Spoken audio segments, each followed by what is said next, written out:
We've been playing such challenging games. I want to play something cozy and fun, like Skyrim. Like Skyrim? I got the perfect game for you. Hellblade: Senua's Sacrifice. An amazing game. It's deeply profound and is one of the most memorable games I've ever played. It's just like Skyrim. An epic adventure with deep and interesting characters influenced by Nordic mythology. Sounds perfect. There are a few differences though. Instead of exploring a wide open world, you just walk in a straight line the whole time, following a predetermined path. Okay. And instead of collecting loot, leveling abilities, and getting stronger, you just use the same basic move the entire game. Is it at least cozy and atmospheric? Oh, it's definitely atmospheric. I wouldn't call it cozy though. More like a dark psychological thriller filled with death, doom, and despair at every turn, with no hope of survival. Don't give up. Don't. This doesn't sound like Skyrim at all. But it has puzzles. Puzzles are fun. Puzzles from hell!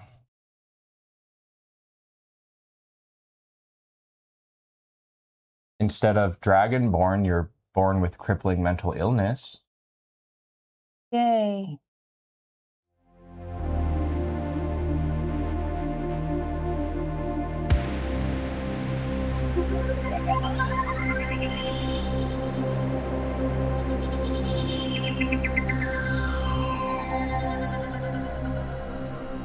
Maybe that's why people feared seeing the world through her eyes. Because if you believe that Senua's reality is twisted, you must accept that yours might be too. This game made me feel things. A lot of things. Q. Actually, Q. And I think that's what was really fun about this game is the extremities. There were such highs and lows. Oh! Save. Do an autosave, please. Autosave for me. It's an extreme game. Oh yeah, there are times where I'm on cloud 9. I'm doing freaking awesome. I'm feeling awesome, like the game is fun. And then there are other times where it is so frustrating. I had to stop the game several times to take a break and calm myself down because I would get so upset. Q. Okay, I'm done. I can't. This game, this. The storyline in general has a lot of moments of despair, tragedy, hopelessness. A really good game. It makes you feel a lot.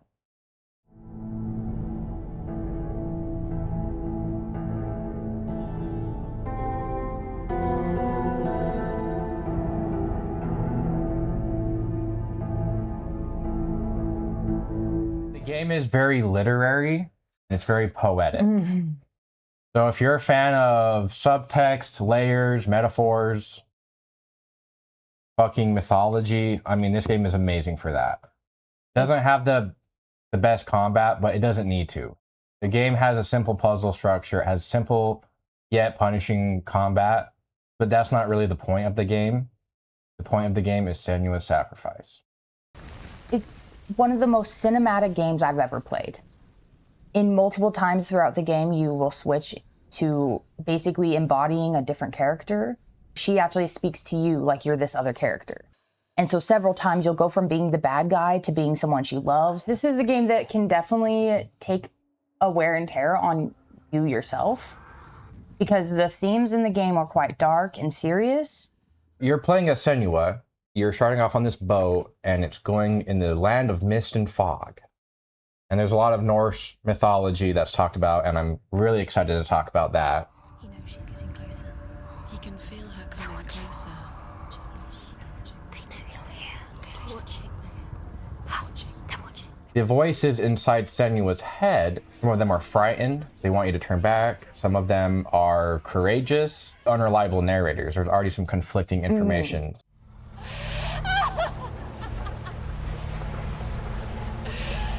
Is that what you want me to believe? After all you've done to me? One thing I liked about this game is that by the time you get to the end of it, really take this game in so many different perspectives. Whether you think the mythology was there and it was real, that's totally valid.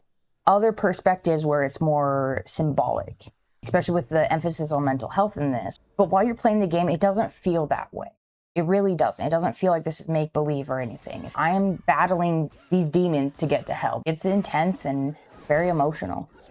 It's quite a simple game on its surface. You're just completely looking at your character and there's no text or anything on the screen. Obtuse, intentionally, kind of throwing you in this world without any guidance. And that sort of reflects our character Senua's actual experience. What are you doing? You're showing weakness. You're not a warrior. You're a disgrace. A few hours long, maybe 5-6 hours. But that being said, I think the game is a perfect length, because if it was any longer, it would probably feel too arduous. And if it was any shorter, we wouldn't have this amazing storyline that was told to us. I don't get it. What am I supposed to fucking do? There's literally been a fucking door right here. It's really frustrating being stupid. You want to talk to me about how the puzzles work in this game? You have to get your character into a very specific spot for it to line up with a random symbol. They're runes. I don't fucking get it. It can be quite fun, but it can be quite challenging. I, in fact, had to stop and look up 2 different puzzles because I couldn't figure out the runes. And after you run around for 30 minutes in the same little area, you kind of just get a little frustrated and annoyed. Was the ones where it was dependent on light and shadows. So, like, there's some puzzles you couldn't actually get the rune without, like, putting certain torches on. And if you didn't put those certain torches on, that shadow would never appear and you would never get your rune. So I thought that those were the most difficult ones for me personally. They are clever, they're quite intricate. It's very elegant, and this is both its strength and weakness. We'll talk about the combat in a second. It's very simple. The puzzles are also very simple, meaning you don't need to collect a bunch of like objects and figure out what order. Like you said, you're just walking to a place and looking at something. Very clever use of physical perspective becoming the solution. Yeah. That ties in with the game's themes very cleverly. The puzzles themselves can be kind of annoying and tedious. Because your character walks so damn slow and you might have to backtrack, you've already solved 75% of the puzzle, you're just trying to find the last piece. I'm just walking along doing a puzzle and my character gets stuck. I didn't jump, I didn't go down some weird thing, it got stuck on a leaf, like a tree. So there was parts of the game where I had to actually just restart because I soft locked myself. You know, that's not what the developers intended. So it's hard to blame them on those little glitches. But those little glitches are exacerbated by how I can't choose when to save. So I had to restart the whole puzzle. I had the whole puzzle solved, but I got stuck. This happened twice. It becomes not fun frustrating. It's just more like, come on, let's move on to the next thing. I pretty much got it. Fights themselves are also like that. The fights can be very drawn out, long. You're there for like 10 minutes, it seems like. You kill 8 of the 10 guys. And you're like, where's the last guy? He fucking whacks you on the head and then you die and you have to start all the way over. Yeah. Oh, you son of a bitch. Oh, 2-on-1? Bro, you the hell? Idiot.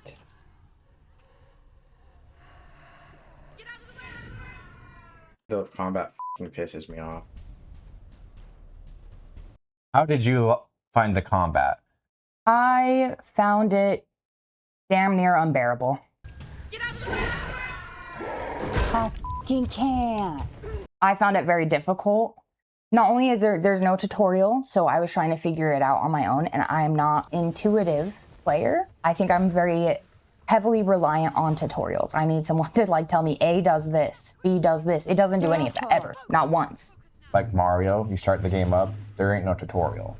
You just know you need to move in a direction and you have an A and a B move. And in the combat, You have a light attack and a heavy attack. A dodge and a block.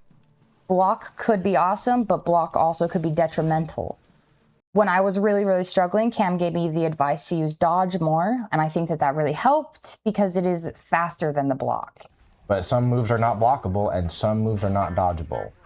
Like, there's a Raven boss early in the game and he does a charge move and he launches himself at you. I don't think you can block that. So if you've been trying to block the whole time, it will knock you down. And if you get knocked down, there's 3 fucking guys surrounding you and they're all gonna get their hits in and then you're dead. Get up quick! She's injured. She can still do it. Behind you!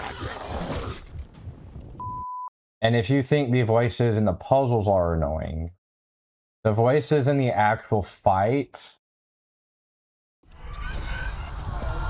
Quickly get up! They're coming! On top of the fact that I'm frustrated, my character's not moving the way I want it to move. I didn't get the block I wanted because it's very, very important to time things correctly. But the entire time, the voices do not shut up. They don't shut up.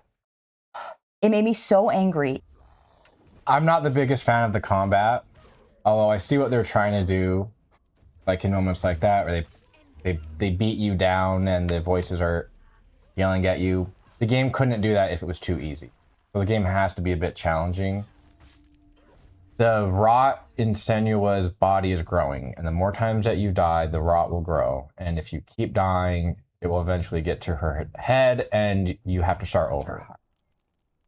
The game threatened you with this hardcore premise. What did you think of that, and how did it make you feel? I thought it was going to come back and haunt me. I thought that every time I died, it was adding to this rot that would eventually, at some point, one of my deaths would send me all the way to the very beginning of the game. Like, that's not good news for me. I die a lot in games. Like, I need to die. And especially because it's also the same time it gives you, like, foreshadowing into the game. Right in the beginning, and we'll get into that more when we talk about that plot line and storyline. So it's like, it feels like it gave you 2 very important things in the very beginning that I kept in my mind the whole game. And I think both of them were untrue. I died quite a lot. Kind of a boss fight that I died 13 times, maybe 14, I can't remember. If the rot was going to take over and send you all the way back to the beginning, that would have been the moment. I will say I'm utterly grateful it didn't. It was such a struggle, and if they forced me to start all the way over, I don't know if I could have brought myself to complete the game.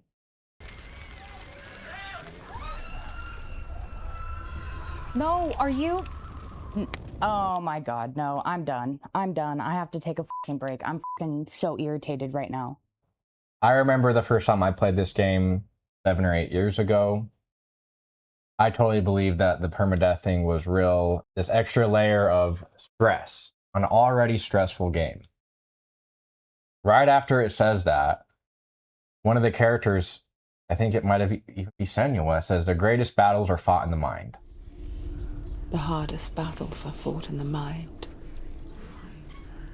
That is what Dillion taught her.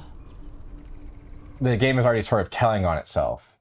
This is actually a life or death situation. It's just a video game, guys. It really tricks you into believing, like, okay, well, we better not mess up here. There's going to be consequences. So I think it's pretty clever. I'm right here. Can't you see me? No. Help me. Breathe slow. It's the darkness. Stay still. Empty your thoughts.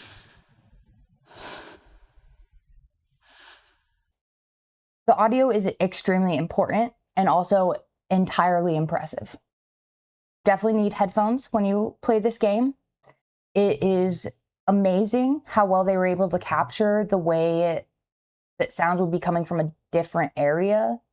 Like when you're walking through a room, I could tell that there was chains over here. There was water dripping over here. There's a voice over here. I think I'm somewhere else now. The breeze is gone. Use all of your senses. Let the world speak to you. What do you hear? You're almost dependent on hearing the game in order to make it through the game. There was never a noise that seemed accidental. It was all very purposeful. You found your own way back. All you needed was a little help. A little hope. The presentation is immaculate. And I'm not just saying that, I'm quoting her. The binaural microphone was one of the tools that the developers used to simulate that psychosis, multiple voices coming from different directions. They seem very real to the player, and they seem real to Senua. You can't.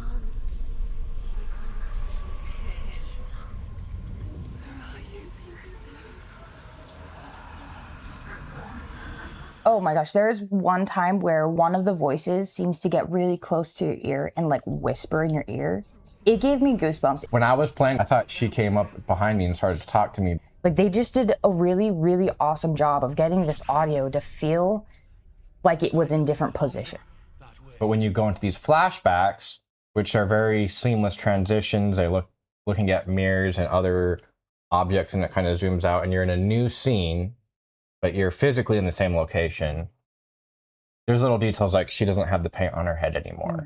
Her face, she doesn't have a scar. Everything about the story is amazing. I think the way that the characters are presented is great. The way that the visuals blend and meld, and the audio, I mean, the presentation is amazing. I wouldn't change anything about that. It's both its strength and weakness that the puzzles are so simple, and its strength and weakness that the combat is so simple. Not to say that they're easy.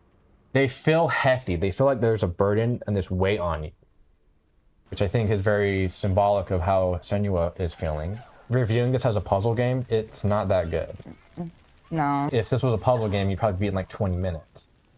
A lot of this game is drawn out because of you're walking through these environments and these horrific scenes and these set pieces, and you're not going that fast. You're not like running like a ninja. Like when you're trying to run in a bad dream and you're trying to get away and you're just going slow motion, it's like your body will not move.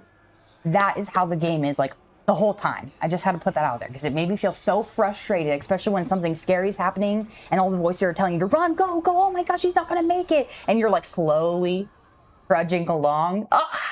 It has a nightmare quality. You Yeah. say it's a dream, but it's like a nightmare where you can't Yeah. wake up and you are forced to go this speed, and there's a thing chasing you, and it's really stressful. And you keep tripping. Do not forget my stories, Senua, because your darkness comes from hell, and your fate lies there. You must leave the Isles of Orkney across the eastern sea, and find a road that leads north and down through deep, dark valleys. The Orkney Isles are a real place in Scotland. When the Roman Empire was conquering much of Great Britain back in this time period, there was a group of people that lived in the north part of Scotland that could not be conquered by the Romans. They were called the Picts. Senua herself is not a Viking, or what they call in the game the Northmen. The Northmen are violent. They pillage. They torture. They capture slaves. They do a lot of messed up things that affect Senua, who already has this trauma and this burden on her. Throw on top of that this whole Viking invasion. The way they use the Northmen was a very interesting way because I don't think you ever actually see them. Not once. You see the turmoil and the despair and the remnants of what they did to the people in the area, and you get to see the like flashbacks from her life and how they impacted her, but you never once see them. So they kind of are like a boogeyman. The enemies that you fight in the game are sort of Viking-ish. They're sort of Northmen, but they're presented in almost a heightened reality. The action part of the game really makes you feel stressed out and overwhelmed because you will be fighting 3 or 4 of these guys at the same time. You're have a limited perspective. They can shove you in the corner. And because of Senua's condition, you are also hearing other things, voices in your head while you're fighting. Behind you. You. Quick, get up. You, I'm trying. It's not gonna make it. It's gonna push me in the... you, you, you. The voices throughout the storyline kind of have a dependency on Senua. It becomes more clear when there's the one scene where the voices are silent, where it's like the one time you're not getting bombarded by all these people talking and questioning and saying stuff about what you're doing in the game. First of all, it almost seems weird once it's silent because you're so used to hearing people talking to you all the time. She could spend hours, days even, trapped within herself, in the dark.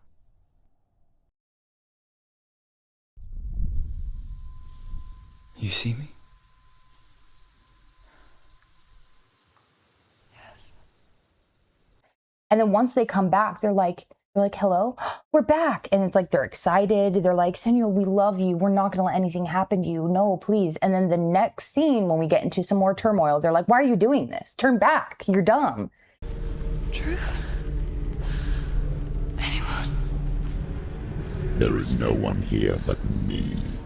Not you. You become different characters. Mm-hmm. The thing is, you're not really a character. You're in Senua's head. Mm-hmm. So there is some like clever addressing of the player from a diegetic perspective. Like when Senua is going through a heartbreak and she's yelling at you, the character, like you're the one who did it, you start feeling that I caused this pain to someone. Them changing your character's perspective like that was really powerful, because there were times where you got to basically see the perspective of being this bad guy, the person you don't want to be, and then you get the perspective sometimes of being like this victim. There's, of course, the voices in her head. They call them the Furies. I did not know they had a name. There's also a character named Druth. Who are you? It's just a memory. Druth? Is that you? Around you now. For my tales of the Northmen, they call me Druth. A liar. He's An old fool. Druth is my truth. A fool who speaks about the gods. So his name is literal. Did not know that. That's cool. That's very interesting. Clever. He gives a lot of the world building, and his visuals are very creative. They're filmed in real life, sort of blend them with the gameplay. Mm-hmm. In any other game, this might look cheesy, it might look weird, but because of the psychosis and the what is real, the visuals don't look quite right. I think it looks really good. And they also keep it blurred out and they keep it in the shadow. And just like you said, how people will sort of recall memories, that sort of adds to this. You're not actually talking to this force ghost, or like he's not existing. She's recalling a past conversation with him. That's why it's kind of blurred out. That's why it's kind of fuzzy. Not all the details are there. He was, I think, a key part in setting up the Northmen, the fear that they have spread throughout this whole region. And then visually, I think he fits it well. He has a little bit of a crazy look in his eye, and he comes off as intense and a bit eccentric. For every battle won, a greater battle takes its place. And so it goes. Until we fall.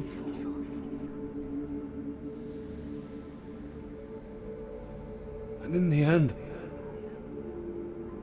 we all fall. Even the gods have their time. Yet we still go on. Why? Druth from Ireland, or Erin, he originally believed in the Tuatha Da Danann. I might be saying that completely wrong, but that's basically Irish mythology. Before he was enslaved by the Northmen and knew all about the Norse mythology, he believed in the old gods, these like pagan Irish gods. And admittedly, I don't know much about them, but I do know a lot about the Norse mythology, and this game talks about it a lot. We will get into that. A lot of their tales and folklore was just passed down verbally. Because he was so well-spoken and knowledgeable, he learned about the Northman ways, and then he teaches Senua about the mythology. I'm sorry. I'm so sorry.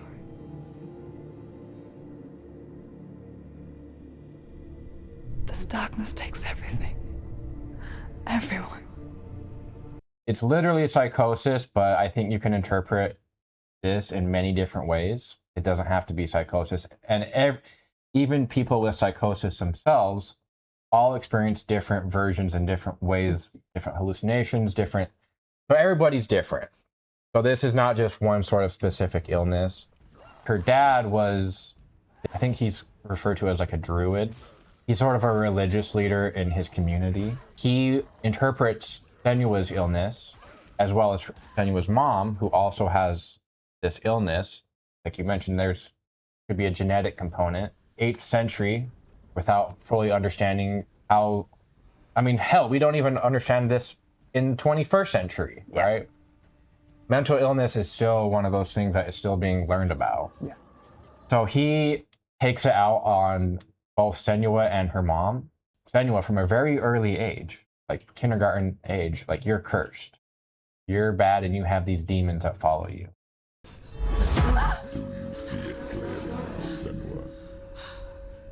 The suffering you've caused. This is your fault. You brought this plague to us.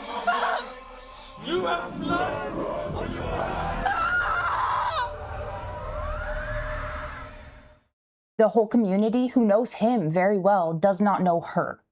All they know is that he has a daughter that stays in the house and does not socialize, does not get to go out. She's cursed, and so he is protecting her by keeping her in there and doing rituals on her. It's a trap. The beast is coming.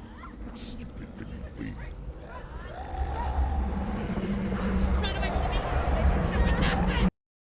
Her mother is hinted at as sort of being an ally in her early life, but had some tragic thing that happened to her, which we find out later. I think that's the story the dad was spewing, right? Trying to make himself not only look good, but make her mother look bad. But they really just made it seem like the mom packed up and left. And that was not the case at all, as we will find out.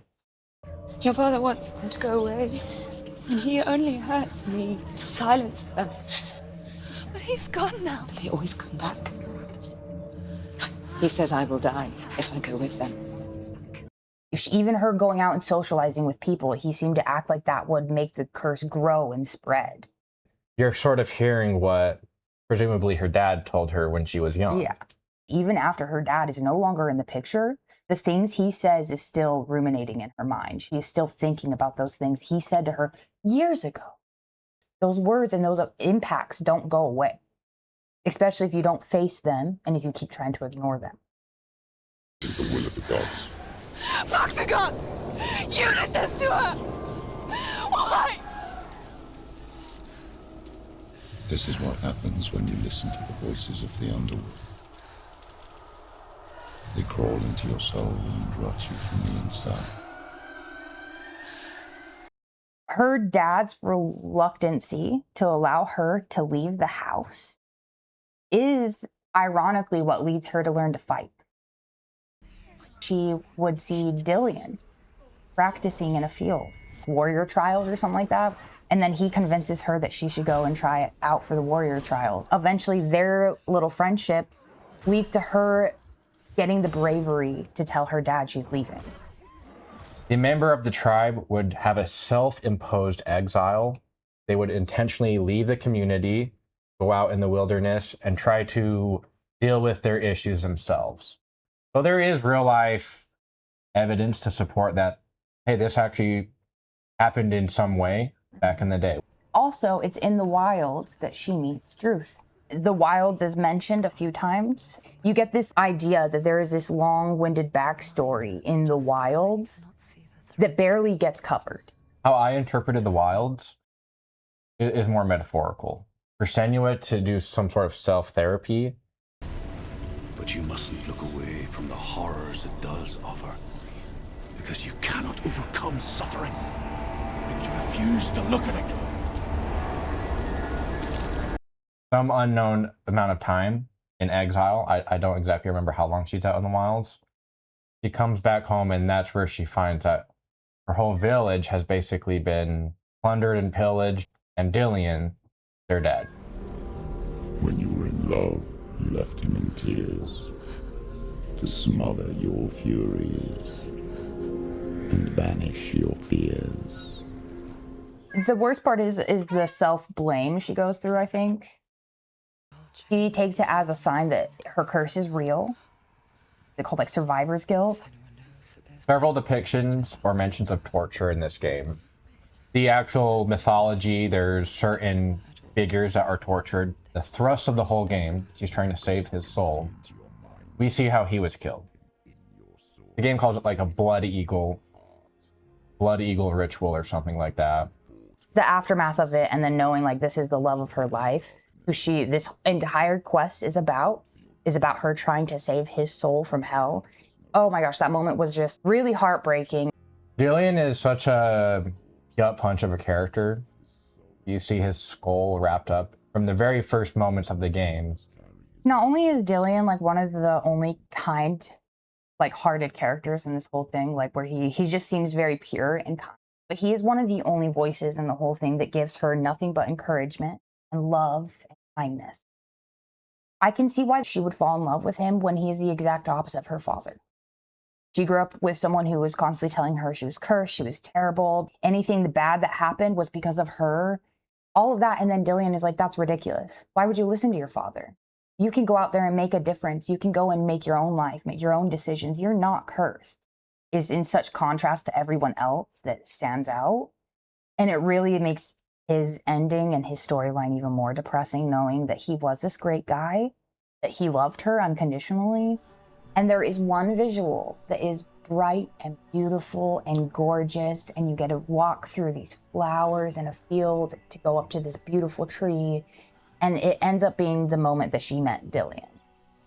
And I just love that because it was like the rose-colored lenses on memories of a good time. Sometimes the answer lies in a memory, a feeling, a song.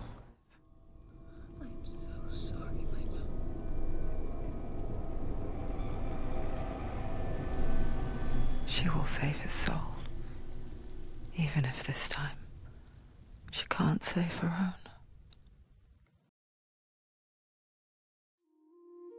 Norse mythology. This game has a lot of it. So much, in fact, that once I beat the game, this was years ago, the first time I beat it, I went out and bought this book, the Poetic Edda. It has a bunch of poems in it. It's one of the main sources of all of Norse mythology. About the gods, about their adventures. Druth in the game talks about a lot of these. They're really cool. He's not a Norseman, but he's telling stories from the culture and the world that they live in at the time. And I love making the parallels and the connections from those stories to Senua's stories. Odin was the eldest, and the Northmen hold him to be the foremost of the gods, the All-Father. Odin is seen as like the supreme god, and he has a bunch of kids, and they're all either gods or very heroic figures. One of the stories that Druth tells about Odin is about sacrifice.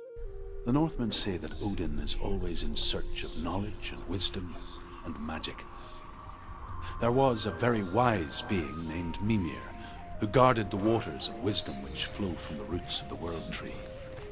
Odin wished to drink from this spring, but he had to pay a price. You cannot gain something without sacrificing something. That's one of the themes of the game. You can't love without loss. Because a life without loss is one without love. Especially if you're not familiar with Norse mythology, it tries to just set up, there's all these different realms. The Northmen speak of 9 worlds. The world of men they call Midgard. Sky gods dwell in Asgard. The gods of earth, harvest, wind, and sea. The realm of man, the realm of these giants, and of course, hell, the underworld. The realm of departed souls.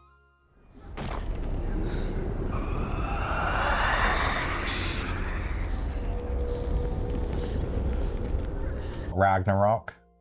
It's the end of all times. It's where all the gods will fight. There'll be this epic battle where Odin will die. He's prophesized to die. Everybody's gonna freaking die. There's this giant serpent, giant wolf that swallows the sun. Really cool imagery, but it sets up from the very beginning that even gods must die. What happens when she dies? happens to us? What happens to us? We die too. Do we die too? We I die don't want too. to die. I don't want to. We'll all die someday. I don't want to die. And when everyone's gone, even the gods will die. I don't want to die. We don't want to die. I don't want to die. Senua, stop. Turn back. Stop. Stop. On a tree for 9 days. There's 9 levels in the game too. 9 is a recurring number. Don't know if that really has anything to do with it. Fate of the gods. The gods themselves have this ultimate fate. Odin has this ultimate badass sword. They refer to it as like the god killer. The only sword that has the strength to kill a god. This is probably a trope that goes back a while, but Odin had this sword that he put in the tree. Only Sigmund was heroic and powerful enough to retrieve this sword. This is mythology. So of course there's going to be backstabbing, betrayal, greed, lust, all those great things. Sigmund's brother-in-law, I believe, really wanted the sword and was like, I'll buy the sword from you. And Sigmund's like, nah, man, it's mine. He betrays Sigmund, captures his men, puts him back in a cave. The king, instead of killing Sigmund outright, wants to keep him alive to torture him. But he's actually intentionally cruel in the story. Now, Sigmund's sister, who is married to this evil king that is wanting to steal the sword, wants to save her brother. So she does things like she goes into the cave where Sigmund is, puts honey on his face. Oh, yeah, I do remember that one because of how it ended. As the she-wolf licks the sweet honey from Sigmund's face, he bites the wolf's tongue. The she-wolf pulls away, but Sigmund holds on. The chains break, and he is free. So yeah, Sigmund escapes and lives in the wild after this honey ruse. Just like how Senua lived in the wild. I think there's an interesting parallel there. I think the ending's actually even more fucked up. Oh, good. What eventually ends up happening is the sister has sex with her brother, Sigmund. I shit you not. To birth a warrior to beat the evil brother. And there's other myths and legends where Odin or Loki has like an offspring that like matures within a day. They have their offspring to go fight their battles for them. That happens a lot in Norse mythology. And also great. She, at the end of it, is like, oh, this is fucked up. And she feels so ashamed of what the hell she even did. The evil king, I think, is being burned. She's like, you know what? Well, I saved my brother, but I did these like messed up things to do it. So she throws herself in the fire. Sigmund has a cool story. Sigmund is also the father of another famous hero, Sigurd. The names all sound the same, right? Sigurd is probably even more famous hero. He's like a dragon slayer. Rain the dwarf's sole desire is to possess this dragon's accursed treasure, and he uses Sigurd to reclaim it. He tells Sigurd the story of Fafnir's gold, and the good-hearted hero promises to slay the dragon if Rain would forge a strong sword for him. The tale is way more expanded upon in the actual text. So if you're interested to know more about the Norse mythology, I would totally recommend the Poetic Edda. My copy is translated by Jackson Crawford. I really like this book. It has tons of poems in it and tons of stories about Ragnarok and Odin and all these cool heroes. You talked about how it was like kind of like the sword in the stone, only the worthy could grab it. You not only have to go through 4 separate trials, but then once you get the sword, you still hear Hela tell you you're not worthy. But you resist and you take the sword out. You get like this ominous threat of like, you're gonna pay for that. Prove that you are worthy to carry the sword. So you have to get through this pretty intense fight.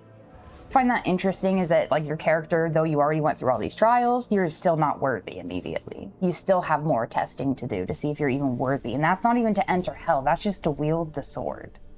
Senua has her own self-imposed reasons why she's not worthy. The battles that happen in your mind. Yes. Yes, mental health is not always logical or reasonable. I want to talk about Baldr. He's another hero. I want to tell you a story about a god of the Northmen called Baldr. The second son of Odin, he was beautiful, good, and wise. I think he sort of parallels Dillion in the story. Is known as being very kind, fair. They use the word fair a lot, like a fair judgment. Everybody likes him, so he basically becomes invincible. The gods like this. The gods all like Baldr, and the gods spend all day throwing rocks at him, shooting him with bows and arrows, and he's just, you know, walking along, tra-la-la-la. He can't be killed. Remember, he's Odin's son, so he's also very favored among the gods. You could actually miss a lot of this lore. They're in these rune stones that you can find, and some of them are hidden. Some of them you have to kind of go do some exploring to find. And if you actually find all of them, you get a secret bonus cutscene. Odin had lots of sons, including Thor. So Thor and Loki too, right? Marvel just messing with me. he's not the son of Odin. That's Marvel bullshit. Okay, well, fuck you, Marvel. He's a son of Barbuti, who is a giant, and Laufey, who is a goddess. But, yeah, Loki's not the son of Odin in real lore. Well, fuck you, Marvel, again. There's no fucking light. Loki, all the other gods hate him. They think he's annoying. He tries to fuck over all the gods at all these different turns and all these different stories, break the rules as much as he can. So he goes around and tries to figure out what Baldr's weakness is. His weakness is mistletoe. Oh, yes, I do remember that. He created an arrow out of a mistletoe and plunged it into his chest or something. Yeah. When Baldr's mom was trying to set up his invincibility, she did not ask the mistletoe for the invincibility power. So Loki uses that to advantage. He tricks another god. So unbeknowingly, Baldr is slain by another god through a mistletoe arrow. Now Odin is fucking pissed. Odin has another kid, I'm pretty sure, for the sole purpose of just killing this god. The gods just love having kids to kill other people.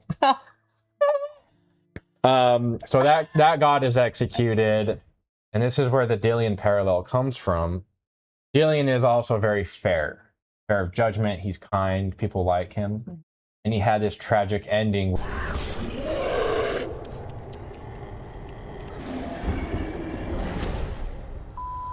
Come on, come on, come on, come on. Please, please, please, please. No, come on.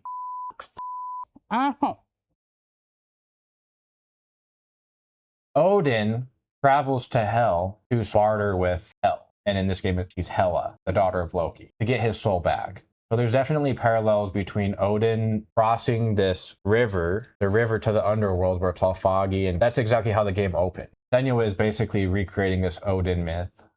I think that the moment you start traversing the landscape into Hell is so notable. It's alive with the tortured souls of the underworld. Canyon is just hands reaching out to grab you. And it is so scary. The visuals in this area alone were amazing. If you get all the rune stones, which are the Druth 4 rocks, a hidden bonus cutscene at the end of the game before you do the final battle, and Druth reveals some last-minute secrets about himself. He sold out his own village. It also is basically hints that the dad did the same thing. Senua's dad was the whole reason why Dillion and the rest of the village. That makes me hate him more. Are you kidding me? So now he's not only like abusive, but he's a fucking snake. The true evil does not come from the gods. It comes from the people that are closest to us. That betrayal theme that I'd mentioned earlier. People think of evil as an unnatural, invisible force, and so invoke the gods for protection. But evil can come from the hand behind the gods. A familiar hand, cold and cruel. Senua sees her mother's face in rocks and has memories of her. Guide you along in some parts, and she also becomes a motivation at others. The whole like lava area to Hell, you see her spirit acting and saying she's being tortured, screaming in pain and asking for help, blaming Senua. It's very emotional and heartbreaking. Now this is a very good example of PTSD because Senua does not remember any of this until it finally gets recalled. You will block it off. Your brain will create a barricade basically to protect you from it. Her mother is hung up and burned at the stake in her community when she is 5 years old. That is her mother leaving, according to her father. Her father is the reason her mother got pinned up and burned alive at the stake. It is almost as if they thought that burning her would purify that curse. Basically, this 5-year-old's perspective. There's a lot not filled in. A lot of it is just her looking and her mom telling her to look away, don't look at me, don't watch me, burn alive. It was pretty horrendous. Possible genetic component that like psychosis and mental health issues do have. This is her childhood trauma starting. Her mom got burnt alive in front of her. Like, that would mess with anyone's mental health ever. Senua is not a Viking, just like Druth. She sees the world through a lens, through the dominant culture. Even though that these gods are made up, even though that a lot of it is metaphorical, it's real to her. We often view things through the lens of what the dominant culture is. Whether it's religious, whether it's scientific, whether it's political. This game is amazing because it shows somebody in a time period that's completely removed from ours. Yeah, it is still very relatable. Maybe not fighting a giant fucking shadow dog, but thinking that you might be the cause of your own issue. I think a very interesting take on it, too, was it wasn't just her saying this about herself. It was being fed to her by someone, by her father. Everyone suffers. They were right about me. Listen to me, not them. They were afraid, like children scared of the dark. So was I. They made up monsters to fill the void. That doesn't make them real. They made them real. The combat is very challenging, almost annoying. Not almost annoying, it is annoying at some parts. I know we both got frustrated at certain parts of the game. The game really rewards you at the end because you've been spending this whole time fighting these giant fucking beefy men that take all these hits to kill, and at the end, you sort of have transcended. Senua is now seeing past her illusions and she's like one-shotting the monsters. And they could not have done that if you didn't struggle up until that point. It also could be a bit of like symbolism in there. Oh, definitely. With the fact that the sword gets its strongest when you're actually finally in hell. Face me. Come face me. Stop sending these people. Like, it's really good and very intense ending. Only the worthy hero can grab the sword and wield it. I think that is also reflected in that final level where you have the god sword. And Senua is now becoming worthy in her own mind. Mm-hmm. She's no longer worthless and feeling beaten down. She's like, you have no power over me. I can beat these things. So it becomes very self-empowering and badass at the end. I think that sort of gives a pass to the annoying combat from the earlier parts of the game, is it builds up to that. It has to have built up to that. The events she's gone through, the things she's seen, the way she was treated, like all of these things would lead somebody to have an own personal demon. And so the fact that like you get to finally like basically head-on clash with that and then come out like rebirthed, because then the whole ending scene happens and it's beautiful. 11 out of 10 ending. It's unparalleled. There's very few games that reach this sort of peak in storytelling. The ending is very self-empowering, but in like the least cheesy way. It's not like, I can do it. It's like, nah, she went through fucking hell, literally. And even until the last moment, she's still bargaining, and it's all about acceptance, about dealing with grief, dealing with death, dealing with life. And it has nothing to do with the psychosis aspect. This is something that everybody has to deal with. Yeah, it's a beautiful ending. It's amazing. To me, it falls in the category that some of my favorite horror movies fall in. They're movies that I don't want to watch all the time. They're not that fun to watch. They're very intense. They're very emotional. They have layers and different ways of interpreting them, but they're a fucking gut punch, and they don't hold back. So this game is not very fun. We just spent all this time talking about it. I would not play this game for fun. I would play it as I'm watching like a horror movie, as I said. A really, really good horror movie that you watch every few years, but you just can't throw it on at any time because it's really intense. I'll play it once. Will you want to play ever again? Maybe someday in the future when I think I'm better at games, so I could retry it to see if I could actually be better at it. But like, the gameplay itself wasn't the important part, which was kind of unfortunate. The story is so dang good, but the actual gameplay part was not as fun to me. I found it very frustrating. The battling was super difficult, no tutorials, but dang, the story is so good. Is watching her like overcome her own demons. And it was very poetic and beautiful, and it's not the ending that I thought I was getting. Your goal in this game is to make it through free Dillion and die. In the end, you do free Dillion, metaphorically. Yeah. And I think you do. Oh. Senua also does die, but is sort of reborn with a new perspective on life. Every day, a new story. We too emerge from this magic, like a wave from the ocean, only to return to the sea.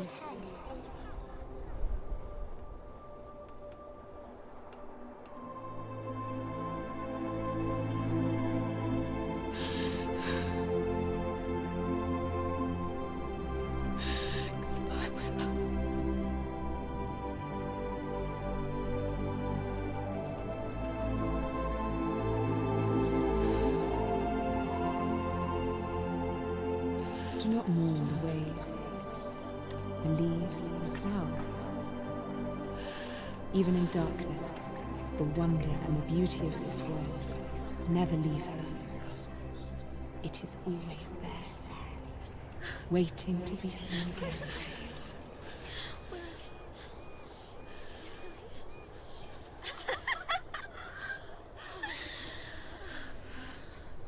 So this game is jam-packed with Norse.